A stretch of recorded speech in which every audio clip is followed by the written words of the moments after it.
Good morning friends, welcome back to YouTube channel maths with Virendra Singh. तो आज हम SSC CGL pre 2019 की 5th मार्च की थर्ड शिफ्ट को यहाँ पर डिस्कस करेंगे। ठीक है, करते हैं स्टार्ट। चलो दोस्त, पहला क्वेश्चन क्या गिवन है? In the given figure if angle KLN is equal to 58 degree, तो आपको बताना है KMN क्या होगा। दोस्त ये फिगर दिया हुआ है आपको, ये सर्कल है एक,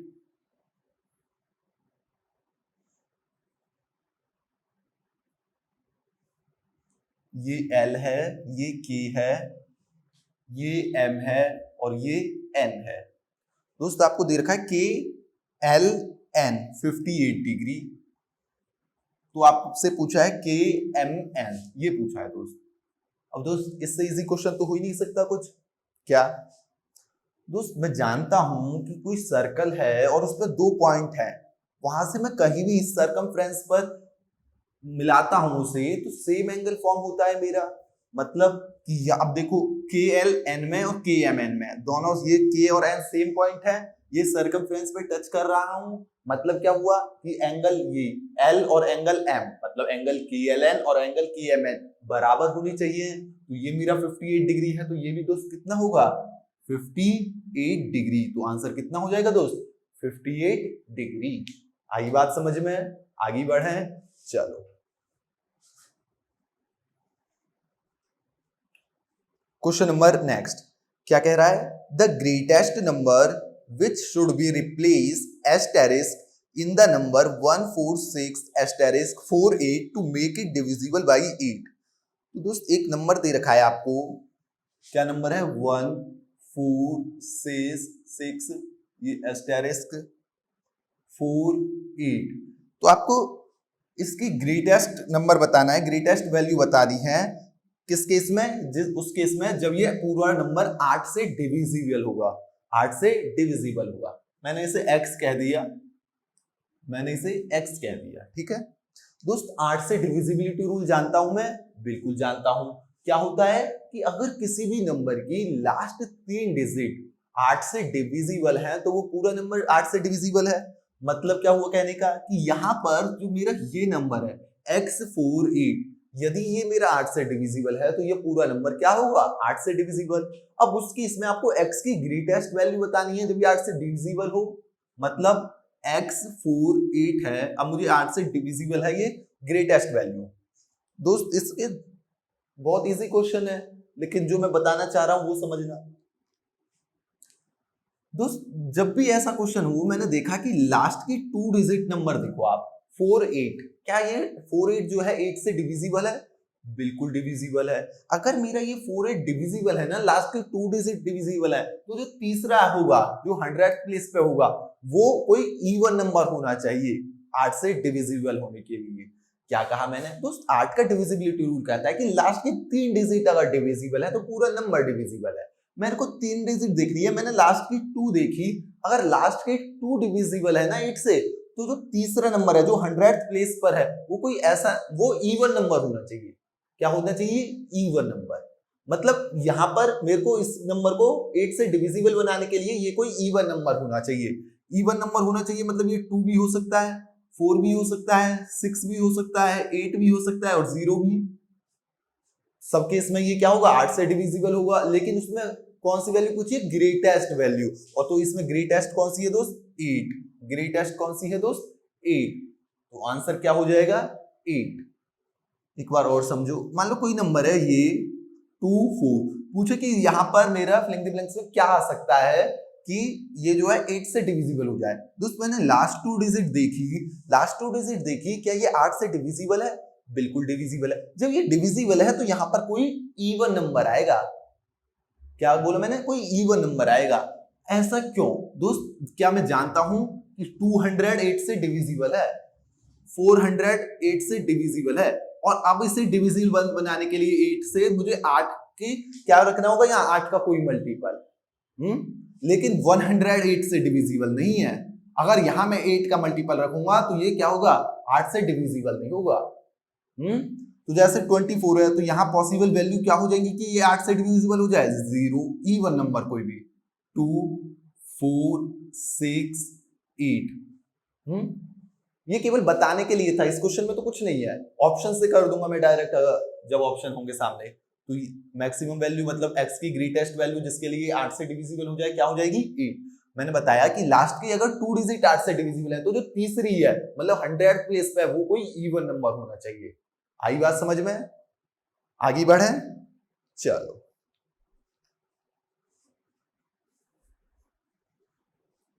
और हाईएस्ट सिंगल डिजिट इवन कौन सी है 8, तो मैक्सिमम वैल्यू x की क्या पॉसिबल है 8। क्वेश्चन नंबर 3 दोस्त कह रहा है अ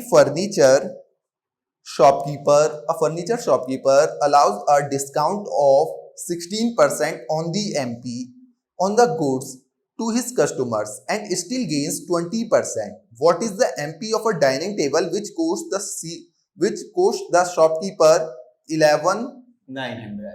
ठीक है दोस्त, एक रिलेशन बताया है मैंने पहले भी कि CP by MP is equal to 100 minus discount percent upon 100 plus profit percent.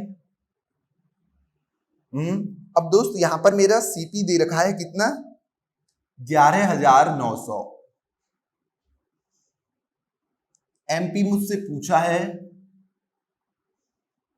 Discount मुझे 16% दे रखा है 100 माइनस 16 और प्रॉफिट मुझे 20% दे रखा है तो 100 प्लस 20। तो ये कितना हो गया दोस्त 100 माइनस 16 84, ये 100 प्लस 20 120, इसे काटो जरा 12 से कट जाएगा 12 7 जा और ये 12 10। अब देखो 7 किसे रिप्रेजेंट कर रहा है 11,900 को, तो 10 किसे रिप्रेजेंट करेगा, तो एक बार काट के देख लो दोस्त 7 से ये कट गया 7 17 जा तो 1700, तो 10 किसे करेगा 17,000। दोस्त एक 1700 को कर रहा है तो 10 किसे करेगा 17,000, तो आंसर क्या हो गया एमपी कितना हो जाएगा ₹17,000। या ये भी नहीं पता तो भी कोई बात नहीं दोस्त, मैंने एमपी मान लिया कि मेरा एमपी जो है 100 रुपए है या 100 यूनिट कह देते हैं हम, 100 यूनिट है। अब दोस्त 100 यूनिट है, इस पर डिस्काउंट कितना मिला है मुझे 16%, तो 84, मतलब मेरा जो एसपी है वो 84 है। अब कह रहा है कि स्टिल उसने कितने रुपए गेन किए 20% प्रॉफिट, उसे प्रॉफिट कितना हुआ 20% प्रॉफिट। 20% प्रॉफिट का मतलब क्या हुआ दोस्त 5 से 6, कि अगर मेरा सीपी 5 था तो एसपी कितना है मेरा दोस्त 6, और दोस्त यहाँ पे एसपी कितना है 84, 6 84 को कर रहा है तो उसके इसमें 5 किसे रिप्रेजेंट करेगा 6 14 84, 5 into 14 70। मतलब जो हमने ये सपोज किया है उसके अकॉर्डिंग मेरा जो सीपी आया है वो कितना आया है दोस्त 70, मतलब सीपी मेरा 70 है और एमपी मेरा 100 है। जब मैंने एमपी 100 माना तो मेरा सीपी कितना आया उसके इसमें 70, जो कंडीशन गिवन है उनके अकॉर्डिंग। लेकिन सीपी मुझे एक्चुअली में दिया कितना हुआ है 11,900, तो यहाँ एक जीरो से एक जीरो पहले ही काट दूं मैं, दो 7 इसे रिप्रेजेंट कर रहा है 7 17 जा 119, तो ये कितना हो गया 1700। तो एक किसे रिप्रेजेंट कर रहा है मतलब 1700 को, दोस्त एक 1700 को कर रहा है तो 10 किसे रिप्रेजेंट करेगा दोस्त 17,000, तो एमपी कितना हो गया 17,000, कितना हो गया 17,000। कोई दिक्कत नहीं, आगे बढ़े चलो।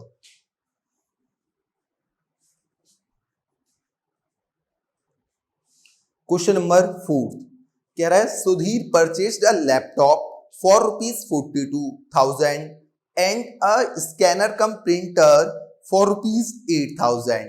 He sold the laptop for a 10% profit and the printer for 5% profit. तो प्रॉफिट परसेंटेज बताओ ओवरऑल। तो दोस्त इस क्वेश्चन में तो कुछ नहीं था, कह रहा है लैपटॉप 42,000 का है और जो प्रिंटर है स्कैनर कम प्रिंटर जो है प्रिंटर है कितने का है 8,000 का। अब दोस्त इस पर इसे 10% प्रॉफिट हुआ है और इस पर 5%, तो 10% कितना हो गया दोस्त 10%, मैंने बताया 10% निकालना हो तो एक जीरो हटा दो, एक जीरो हटाया तो इसका कितना हो गया 4200, इसका 5% निकालना है 10% निकाला 800, 800 का आधा 400, तो दोस्त उसे टोटल प्रॉफिट कितना हो गया 4200 और 400 4600 रुपये। और टोटल कितनी कीमत है? 8 और 42 50 50,000 इंटू 100 कर दो परसेंटेज निकालने के लिए। कुछ नहीं करना, देखते ही पता लग रहा है। यहाँ तो 4 जीरो से 4 जीरो गए, 46/5 9.2%। लेकिन इसमें फ्रैक्शन में दिया हुआ है तो कितना हो जाएगा? 9 1/5%। 9 1/5%। कोई दिक्कत नहीं। आगे बढ़े।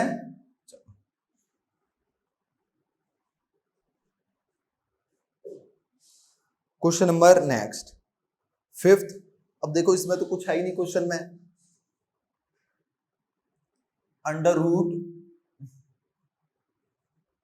tan स्क्वायर 60 डिग्री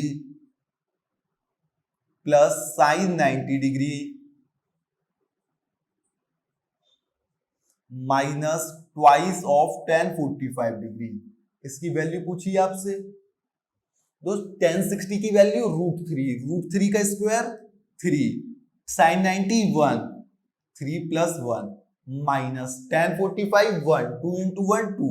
और दोस्त ये 4 है, 4 रूट से बाहर आएगा तो 2, 2 - 2 0। तो आंसर कितना हो गया? 0।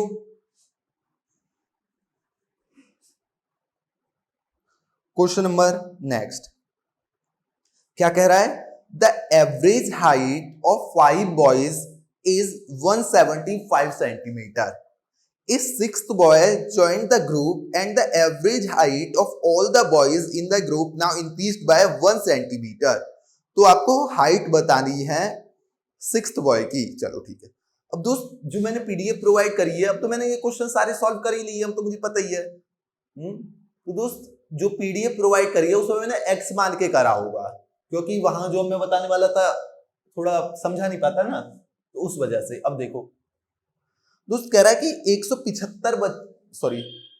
5 बच्चों की हाइट 175 है सेंटीमीटर। दोस्त 5 की एवरेज हाइट कितनी है? 175 सेंटीमीटर। और एक बंदा आया, अब एवरेज हाइट सबकी 1-1 सेंटीमीटर बढ़ गई, तो उसकी हाइट बताओ। चलो दोस्त अगर उसकी हाइट 175 सेंटीमीटर होती है एक बंदे की,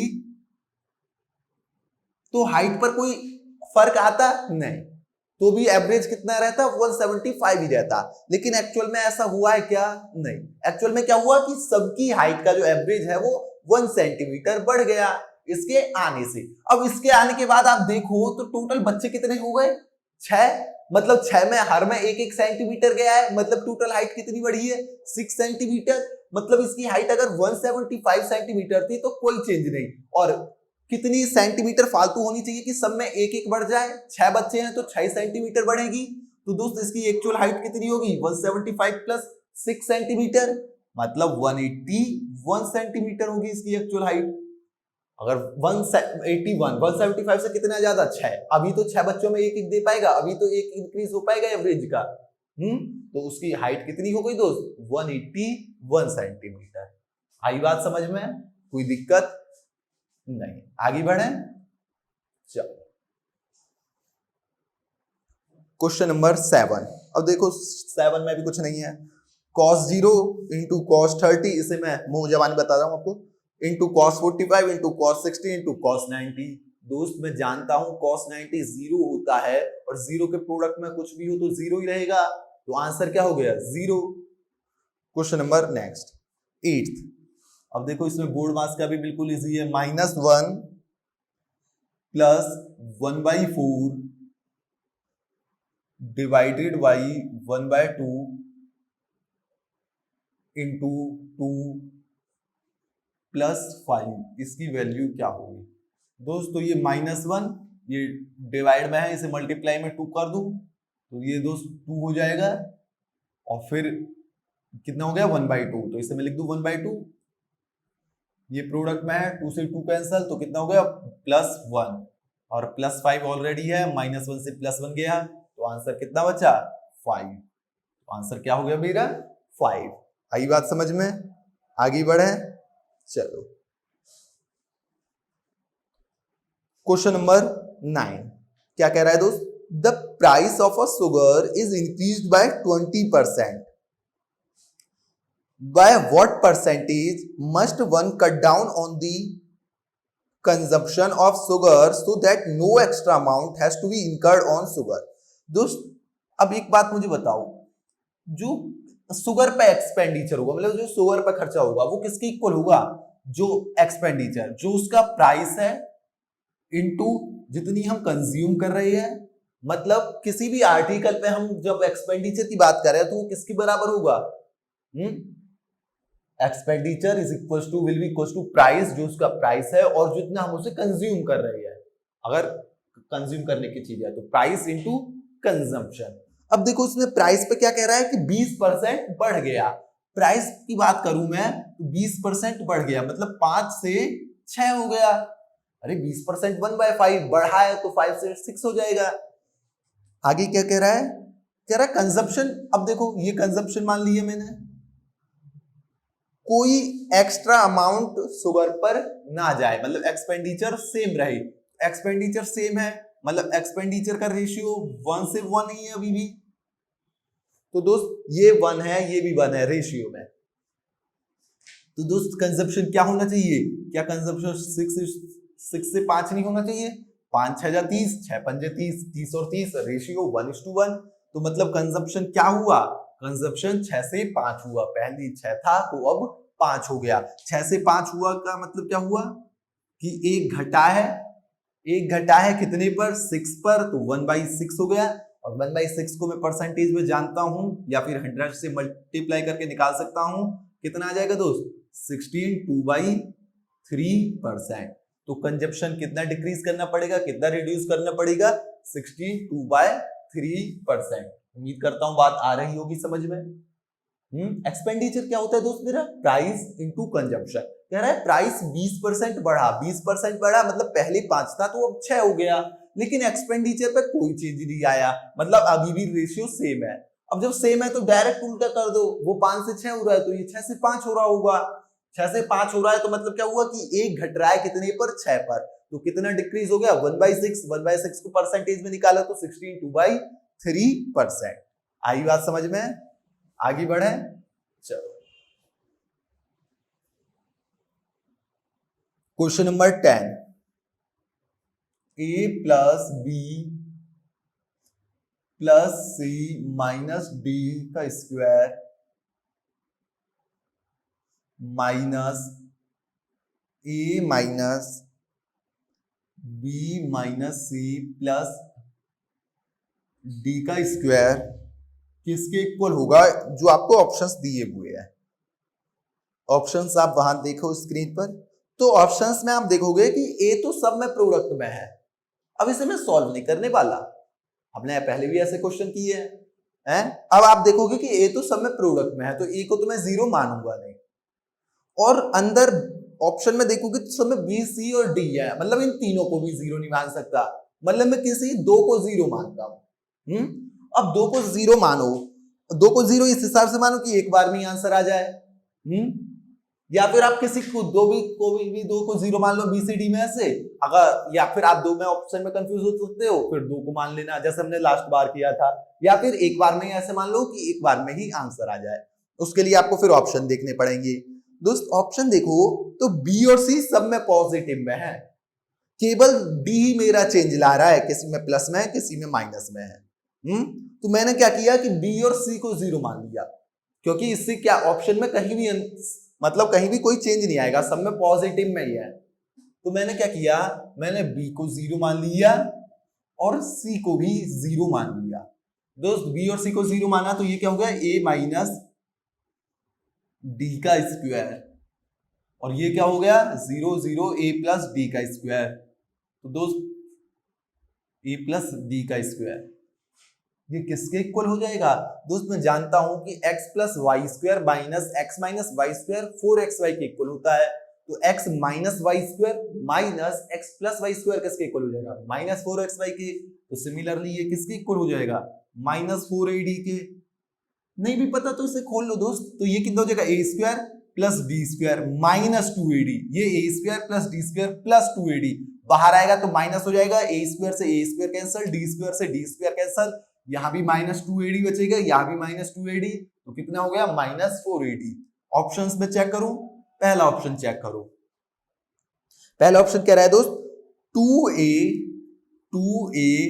b plus c minus D. अब b और c तो जीरो रख दिया तो जीरो हो गया, और d क्या है, d को d रहने दिया, माइनस में है d, तो ये कितना हो गया दोस्त, माइनस 2ad। लेकिन मेरा क्या आना चाहिए, 4ad, माइनस 4ad, तो ये तो आंसर होगा नहीं दोस्त। ऑप्शन बी चेक किया मैंने, 2ab plus C plus D, b और c तो जीरो है तो बचा क्या d, तो ये कितना हो गया दोस्त 2ad। तो ये भी आंसर नहीं होगा क्योंकि मेरा क्या आना चाहिए था, minus 4ad। Option C check किया मैंने, क्या है 4ab plus C plus D, b और c को जीरो पुट करा तो अंदर क्या बचा d, तो ये दोस्त कितना हो गया 4ad। लेकिन क्या मेरा 4ad आएगा क्या, नहीं, माइनस 4ad। तीनों नहीं है तो चौथा तो आंसर होगा ही होगा, एक बार देख लेते हैं।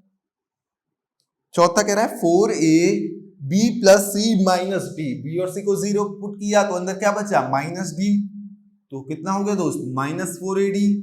तो आंसर भी क्या हो गया, क्या माइनस 4ad ही आ रहा था क्या मेरा, बिल्कुल, तो आंसर क्या हो गया, डी ऑप्शन।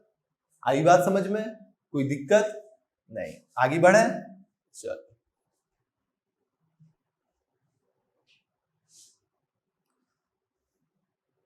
क्वेश्चन नंबर 11 कह रहा है if the angles of a triangle are in the ratio, कह रहा है जो एंगल है किसी ट्रायंगल के वो रेशियो में है 2:3:4, तो आपको बताना है कि स्मॉलेस्ट एंगल क्या होगा। दोस्त अब इस क्वेश्चन में तो कुछ नहीं है, 2 और 3 5, 5 और 4 9, दोस्त मतलब जो रेशियो का सम है वो 9 है, और ट्रायंगल्स के एंगल का सम होता कितना है 180 डिग्री, तो दोस्त 9 रिप्रेजेंट कर रहा है 180 डिग्री को। अब इसमें क्या पूछा है, स्मॉलेस्ट, स्मॉलेस्ट कितना है 2, 9 180 डिग्री, तो ए कितने को करेगा 20 डिग्री, स्मॉलेस्ट बोले तो यहाँ पर 2 है तो 2 कितने को करेगा 40 डिग्री, तो स्मॉलेस्ट एंगल कितना हो गया 40 डिग्री। आई बात समझ में, आगे बढ़े। चलो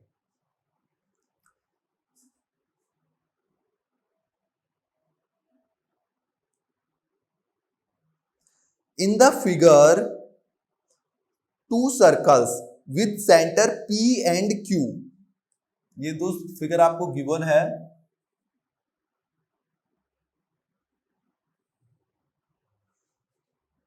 इसका सेंटर P है, इसका Q है, ये एक्सटर्नली R, ये कोई R पॉइंट है, R पर टच कर रही है। Tangent AT and BT meets the common tangent TR, एक कॉमन टेंजेंट है TR, T पर मिलती है ET, ये यहां पर मिल रहा है, ये A, ये T और ये B। ठीक है दोस्त, ये फिगर है। अब आगे क्या कह रहा है, AP आपको 6, अच्छा ये भी है, AP आपको 6 गिवन है, AP,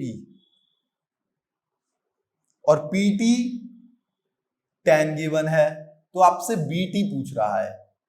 चलो अब दोस्त AT इस P, जो P सेंटर का सर्कल है उसका क्या है, टेंजेंट किस पॉइंट पर, A पर, तो ये 90 डिग्री हो जाएगा, ये 90 डिग्री है दोस्त, और तो ये 90 डिग्री की अपोजिट हाइपोटेन्यूज हो जाएगी, हाइपोटेन्यूज 10 है, एक साइड 8 दे रखी है, तो मैं जानता हूं पाइथागोरस ट्रिपलेट क्या होता है, 6 8 और 10, तो ये साइड 8 हो जाएगी, कह दूं हाँ, दोस्त ये साइड 8 हो गई, और अब देखो ये A और R सेम सर्कल पर पॉइंट है, तो और क्या कहते हैं, सेम पॉइंट P से टेंजेंट आ रही है, जब सेम पॉइंट P से टेंजेंट आ रही है एक ही सर्कल पर, तो दोनों की लेंथ क्या होगी, बराबर, मतलब मैं कह दूं कि AT और TR बराबर होगा, AT और TR बराबर होगा, तो ये भी 8 हो गया।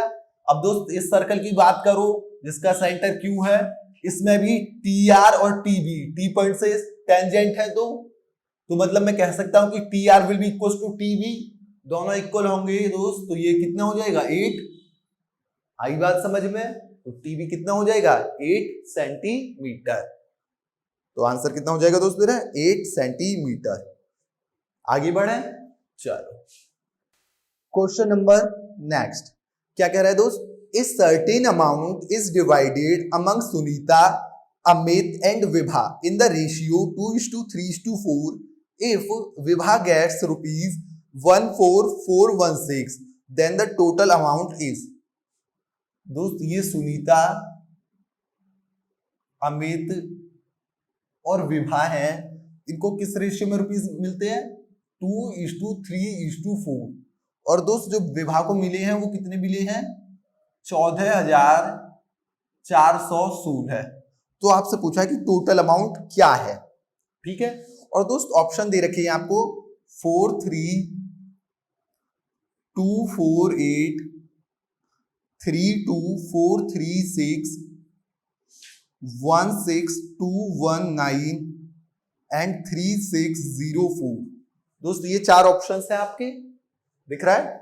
चलो ये इस रेशियो में रुपए मिले हैं और आपको कितने विभाग को मिले हैं 14,416, तो आपको बतानी है। मैंने देखा आप कई तरीके हैं, वैसे तो इस क्वेश्चन में कुछ है नहीं, 4 ऐसे रिप्रेजेंट कर रहा है तो 1 निकाल लिया इंटू 9 कर दूंगा, 2 और 3 5, 5 और 4 9, और उसमें से देख लूंगा। चलो तो दोस्त 4 किसे रिप्रेजेंट कर रहा है 14,416, 14,416 को रिप्रेजेंट कर रहा है। दोस्त अब ये कहीं ना कहीं पूरा 4 से डिविजिबल हो रहा हो, वैसे ही पता लग रहा है यार देखने में कि 416 डिविजिबल हो ही रहा होगा, पीछे 16 4 से डिविजिबल हो ही रहा होगा। चलो अब इसके चलो पहले जैसे नॉर्मली सॉल्व करते हैं ऐसे करता है। 4 14,416 को करते हैं तो 1 किसे करेगा दोस्त 12,000 होता तो 3,000 से डिविजिबल, 14,000 3,500 से, और ये 400 100 से, तो 3600 और 16 4 से, तो कितना हो गया दोस्त 3604। 1 किसे रिप्रेजेंट कर रहा है 3604। आप जैसे भी करना है आप कर सकते हो।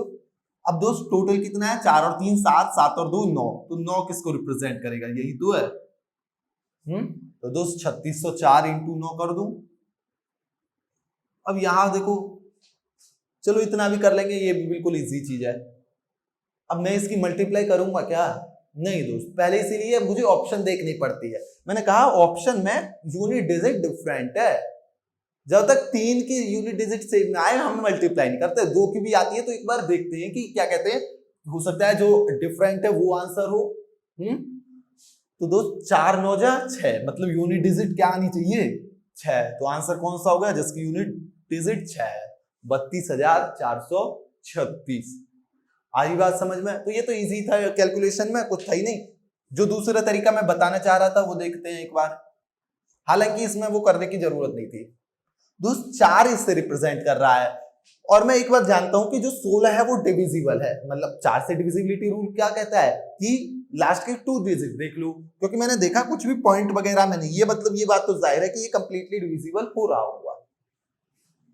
तो दोस्त 4 ये कर रहा है, तो जब इसे डिवाइड करोगे 4 से तो 1 जो रिप्रेजेंट कर रहा होगा उसमें पीछे कहीं ना कहीं 4 आना चाहिए।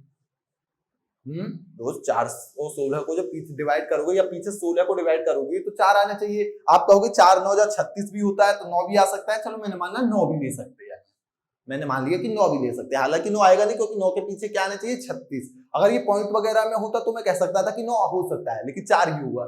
चलो एक बार देखते हैं। तो अब ये टोटल कितना है दोस्त 9।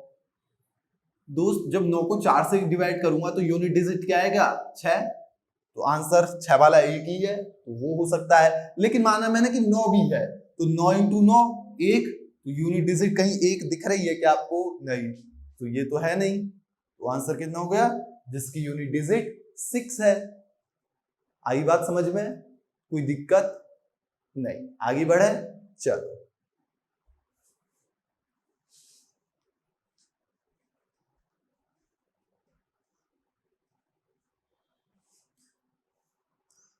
The difference between 2 stations A and B, कह रहा है ये दोस्त एक स्टेशन ए है, ये एक स्टेशन बी है, और इनके बीच का जो डिफरेंस है वो कितना गिवन है 428 किलोमीटर। चलो ठीक है। कह रहा है ए ट्रेन स्टार्ट फ्रॉम ए, एक कोई ट्रेन, मैंने नाम भी यही दे दिया, स्टार्ट होती है ए से, कितने पर 6 बजे 6 AM, और बी की तरफ जाती है कितने की स्पीड से, 48 किलोमीटर पर आवर। दूसरी ट्रेन बी से स्टार्ट होती है, मैंने नाम बी ही दे दिया उसे, ए की तरफ आती है कितने पर, 6:20 पर, 6:20 पर, और इसकी स्पीड कितनी है दोस्त, 55 किलोमीटर पर आवर। अब आपसे पूछा है कि कितने समय बाद, किस समय पर वो दोनों ट्रेन मिलेंगी। और दोस्त एक 6 बजे चल रही है, एक 6:20 पर, तो जो बाद में चल रही हो ना उसके बराबर लाया करो। कहने का मतलब क्या हुआ, कितनी देर बाद चली, 20 मिनट, तो जो पहले चली है उसका निकालो कि वो 20 मिनट में कितनी चल रही होगी। तो दोस्त 20 मिनट मतलब 1/3 आवर्स, 20 मिनट मतलब 1/3 आवर्स ही तो होगा, 20/60 आवर्स। दोस्त एक घंटे में कितनी चलती है, 48, तो 1/3 आवर्स में 1/3 इंटू 48 मतलब 16 किलोमीटर। मतलब जो उनकी बीच की दूरी है वो 16 किलोमीटर कम हो गई होगी। टोटल दूरी कितनी थी, 428, तो 428 में से 16 गए 412, मतलब अब जो उनके बीच की दूरी है वो कितनी बची, 412 किलोमीटर। अब दोनों 6:20 हो गए, दोनों चलना स्टार्ट कर देती है। तो दोस्त अब दोनों एक दूसरे की तरफ आ रही है, और मैं रिलेटिव स्पीड जानता हूं कि जब एक दूसरे की तरफ आ रहे होते हैं तो रिलेटिव स्पीड क्या हो जाती है, दोनों की स्पीड का सम। तो मैं कह सकता हूं कि जो रिलेटिव स्पीड होगी वो कितनी हो जाएगी दोस्त, 48 + 55, 48 + 55 बोले तो 103 किलोमीटर पर आवर। तो दोस्त कितना टाइम लेंगे, टोटल डिस्टेंस 412 है, रिलेटिव स्पीड 103 है, तो 412/103, तो मतलब कितनी देर बाद मिल जाएंगे, 4 घंटे बाद। 412/103 कितना हो गया, 4, मतलब 4 घंटे बाद मिलेंगे। ये कब से था, 6:20 से, तो 6:20 में 4 घंटे जोड़ दूं तो कितने बजे मिल जाएंगे दोस्त, 10:20 AM। तो दोनों ट्रेन कब मिलेंगी, 10:20 पर सुबह के। आगे बढ़े, चलो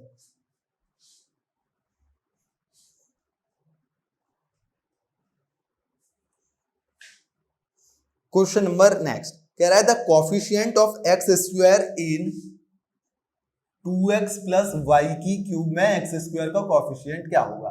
दोस्त ये तो a + b की क्यूब है, मैं जानता हूं क्या होता है, a³ बोले तो इसकी क्यूब, मतलब क्या होगा 8x³ + b³ बोले तो y³ प्लस 3a² तो 3a² बोले तो 4x² इंटू b बोले तो y plus 3ab² 2x into y² हो गया। अब दोस्त मुझे किसका पूछा है, x² का, तो x² है क्या इसमें, नहीं, इसे छोड़ो, इसमें भी नहीं है, इसमें भी क्या है x, तो मुझे तो ये काम की चीज है। तो दोस्त x² को अलग रखो, उसके अलावा क्या बचा, 4 × 3 = 12 12y। तो दोस्त x² का कोफिशिएंट क्या हो गया, 12y, तो आंसर क्या हो गया, 12y।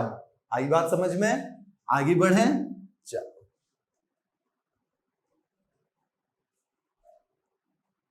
दोस्त अगले क्वेश्चन में दिया हुआ है x - 1/x आपको 11 गिवन है, और आपसे पूछा है x³ - 1/x³ क्या होगा। तो दोस्त जब x - 1/x मुझे दिया हुआ था, वहां से मुझे x³ - 1/x³ पूछा जाता था, तो मुझे डायरेक्ट पता होता था, कैसे निकालता था, a³ + 3a, a³ बोले तो 11 की क्यूब प्लस 311, तो ये कितना हो गया, 1331 + 33, तो कितना हो गया दोस्त, 1364। क्या आंसर हो गया, 1364। आई बात समझ में, आगे बढ़े, चलो the perimeter of a square is 64 centimetre. Perimeter square का 64 है, मतलब 4a = 64 है, मतलब साइड कितनी होगी, 64/4 16। अब क्या पूछ रहा है, एरिया बताओ यार, अब ये भी कोई क्वेश्चन है, एरिया बताना है, तो एरिया बोले तो साइड का स्क्वायर मतलब 16 का स्क्वायर, कितना हो गया 256, तो आंसर कितना हो गया 256 centimetre square. Question number next, a certain amount of money at CIE grows to, दोस्त 3 साल में अमाउंट 66,550 है, 3 साल बाद अमाउंट कितना है 66,550। ये 3 साल के बाद अमाउंट ही है। अब 4 साल के बाद अमाउंट आपको कितना गिवन है, अमाउंट 73,205। अब जो दोस्त ये 3 साल के बाद अमाउंट है, अब जो भी रेट से जा रहा होगा वो जो भी रेट होगा मतलब 10, 12, 13, 14 जो भी परसेंट होगा वो इसी पे लग के इसमें ऐड हो गया होगा चौथे साल के लिए। रेट पूछा है तो डायरेक्ट कुछ नहीं करना, इसमें से चौथे साल में कितना एक्स्ट्रा हो गया 73,200 में से ये घटा है 6600 और 5 और 50 55, तो 6655। दोस्त 6655 इसी पर तो ऐड हुआ होगा, तो दोस्त 6655 इसमें देखने से ही पता लग रहा है ये कितना 10% है इसका, तो आंसर क्या हो गया 10%। रेट कितना हो गया 10%। नहीं आई बात समझ में दोस्त, ये अमाउंट 3 साल बाद दिया हुआ है, ये अमाउंट 4 साल बाद दिया अमाउंट दिया हुआ है। तो कहने का मतलब क्या हुआ कि जो चौथे साल पे अमाउंट होगा वो ये प्लस इसका रेट होगा, तो इनमें डिफरेंस कितने का है 6655, मतलब ये जो है वो इसका रेट है। तो दोस्त ये कितने परसेंट है 10%, मतलब रेट कितना हो गया 10%।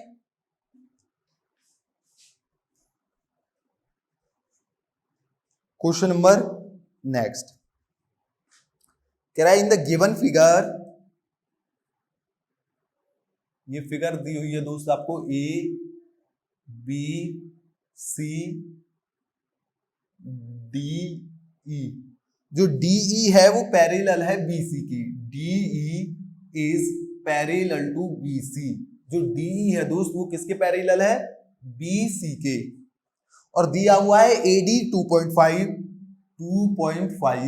पैरेलल, जैसे ही दे दिया हम समझ गए क्या सिमिलैरिटी का कॉन्सेप्ट।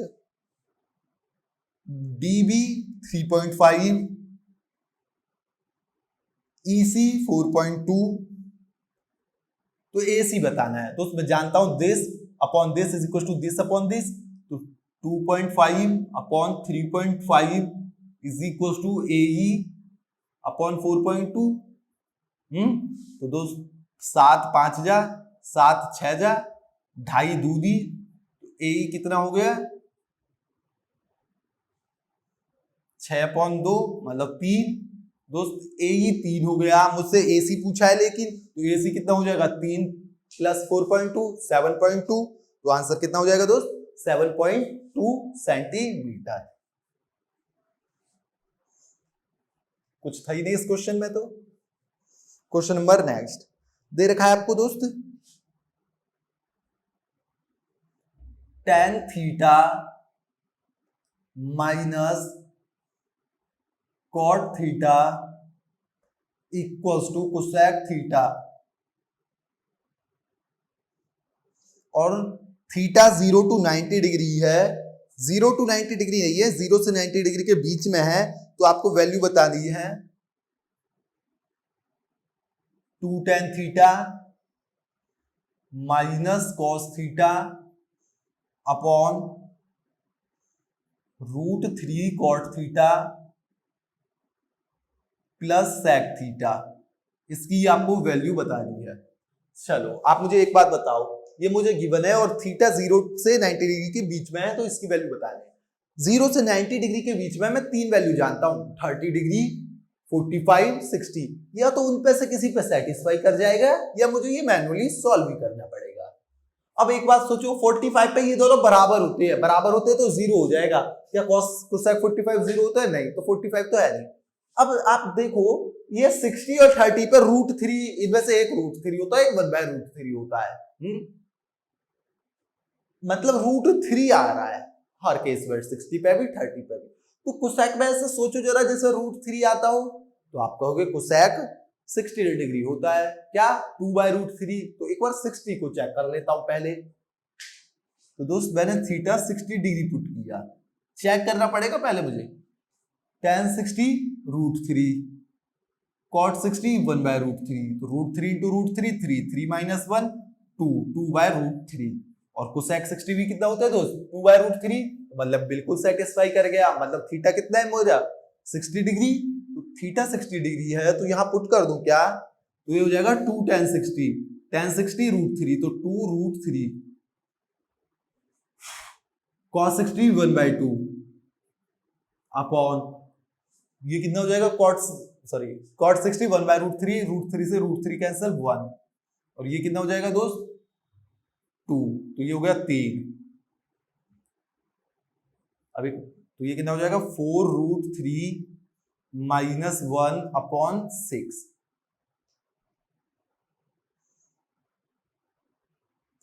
4 रूट 3 माइनस 1 अपॉन 6 कोई दिक्कत नहीं कुछ था ही नहीं इस क्वेश्चन में। क्वेश्चन नंबर नेक्स्ट कह रहे 16 man can finish a work in 8 days 16 आदमी किसी कार्य को 8 दिन में कर देती है। 8 man and 9 women together can finish the same work in 10 days 8 आदमी और 9 लेडीज उसी काम को 10 दिन में कर देती हैं। तो बताओ 20 वुमेन उस काम को कितने दिन में कर देंगी। चलो ठीक है दोस्त 16 आदमी कितने दिन में कर रहे हैं 8 दिन में और 8 मैन प्लस 9 वीमेन कितने दिन में कर रही है दोस्त 10 दिन में और आपसे पूछा क्या है कि 20 वीमेन कितने दिन में कर देंगे। चलो ठीक है अब दोस्त सेम काम की बात चल रही है सेम काम की बात चल रही है तो मैं कह सकता हूं 16 man into 8 days will be equal to 8 man plus 9 women into 10 days. ये हमने टाइम वर्क में बात कर ली है। तो दोस्त यहां से क्या मैं मैन और वीमेन का निकालता हूं कि एफिशिएंसी का रेशियो क्या हो जाएगा। तो दोस्त डेज से डेज कैंसल 2 4 जा 2 5 जा तो ये कितना हो गया दोस्त 64 man equals to 40 man plus 45 women तो ये कितना होगा दोस्त 24 man is equals to 45 women 3 से कट जाएगा तो 8 man is equals to 15 women. ये मेरा रिलेशन आया मैन और वीमेन में। अब पूछ रहा है कि क्या 20 वीमेन कितने दिन में कर देंगे। दोस्त 16 आदमी 8 दिन में और 8 मैन किसके इक्वल है 15 वीमेन। यहां से मैं कह सकता हूं आप कहीं से भी लिख दो चलो मैन की जगह यहां लिख दिया 8 मैन और 9 आदमी 8 मैन और 9 वीमेन 10 दिन में है तो 8 मैन की जगह मैं 15 वीमेन लिख दूं तो 15 और 9 24 मतलब कहने का क्या हुआ कि 24 वीमेन मेरा 10 दिन में काम कर रही है और आपसे पूछा है कि 20 वीमेन कितने दिन में कर देंगी तो लिख दू 20 MDH लगा दू 24 into 10 is equal to 20 into number of days 0 से 0 गया 2 से ये तो कितने दिन में कर देंगी दोस्त 12 दिन तो आंसर कितना हो गया 12 डेज। तो आंसर कितना हो जाएगा 12 डेज मतलब 20 लेडीज इसी काम को गिवन कंडीशन के अकॉर्डिंग कितने दिन में कर देंगी 12 दिन में। आई बात समझ में कोई दिक्कत नहीं। तो ये हमारे 21 क्वेश्चन फिनिश हुए। अब DI देखते हैं।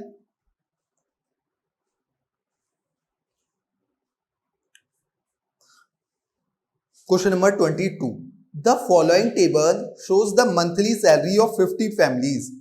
तो आपको बताना है how many families have a monthly salary less than 40,000 40,000 से कम। डायरेक्ट 25 से 30,000 6 है 30 से 35 12 है 35 से 40 9 तो 40 से कम पूछा है तो तीनों को ऐड कर दूं 6 और 12 18 18 और 9 27 तो कितनी फैमिली हो गई जिनकी सैलरी जो है मंथली सैलरी 40,000 से कम है 27।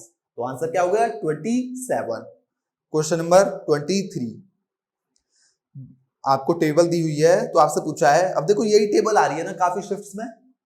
How many employees got more arrears than the average arrears received by all the employees. Arrears का एवरेज निकालू तो ऐड करो 5500 और 4500 10,000 10,000 और 4,000 14,000 14 और 3 17 17 और 1.5 18.5 एवरेज निकाल ला 5 आदमी है तो 5 से डिवाइड कर दिया तो कितना हो गया दोस्त 5 37 या 185 तो 3700 एवरेज कितना हो गया दोस्त 3700। अब पूछा है कि कितने का एरियर जो है 3700 से ज्यादा है more than the average of all employees. तो 3700 से ज्यादा देखो ए का है 5500 है बी का है 4500 है सी का है 4000 है डी का कम है ई का भी कम है तो ए का ज्यादा है, बी का ज्यादा है और सी का ज्यादा है, तो कितने एम्प्लॉयज का ज्यादा है? 3, तो आंसर कितना हो गया? 3। Question number next, the heights of some girl in school were noted and the data obtained are as shown in the below. How many girls have a height of 135 centimeter or more? मतलब 135 से और 150 के बीच में पूछा है। तो दोस्त 135 140 20, फिर 40 से 45 29, फिर 45 से 50 15, मतलब इन तीनों हाइट को मैं मतलब इन तीनों नंबर्स को सम कर दूं तो कितना हो गया? 20 और 29 49, 49 और 15 64। तो रिक्वायर्ड आंसर मेरा क्या हो गया? 64। ऐसे कितनी लड़कियां हैं जिनकी हाइट 135 सेंटीमीटर से ज्यादा और 150 से कम है? 64। Question number next, last question, the following table shows the number of students enrolled in different faculties in a college. आपको साइंस, आर्ट्स, कॉमर्स, वोकेशनल इनके दे रखे हैं। कह रहा है the percentage of students studying in faculties other than science. तो मुझे total number of students निकालने पड़ेंगे, निकालो। 32 और 18 50, 50 और 28 78 और 45, 123 और 42 165 और ये 207 220 250, टोटल स्टूडेंट हो गए दोस्त मेरे 250। और पूछा है कि साइंस के अलावा जो बच्चे पढ़ रहे हैं उनकी परसेंटेज, तो मैं जो बचे हुए उनकी ना निकाल के केवल साइंस की निकाल लूं। साइंस में बच्चे हैं 32 और 18 50, तो बचे हुए बच्चे कितने हो गए? 200। 250 में से 50 गए 200, तो मुझे 200 का ही तो निकालना है कि 200 टोटल का कितना परसेंटेज है। तो 200 अपॉइंट 250 इंटू 100 कर दूं, 50 4 जा 50 5 जा 5 20 जा 4 20 जा 80%। तो आंसर कितना हो गया दोस्त? 80%। आई बात समझ में? कोई दिक्कत नहीं। तो इसी के साथ ये शिफ्ट पूरी हो चुकी है। अगली शिफ्ट के साथ जल्दी ही आएंगे। तो आज के लिए इतना ही। हंसते रहिए, मुस्कुराते रहिए, खेलते रहिए। धन्यवाद।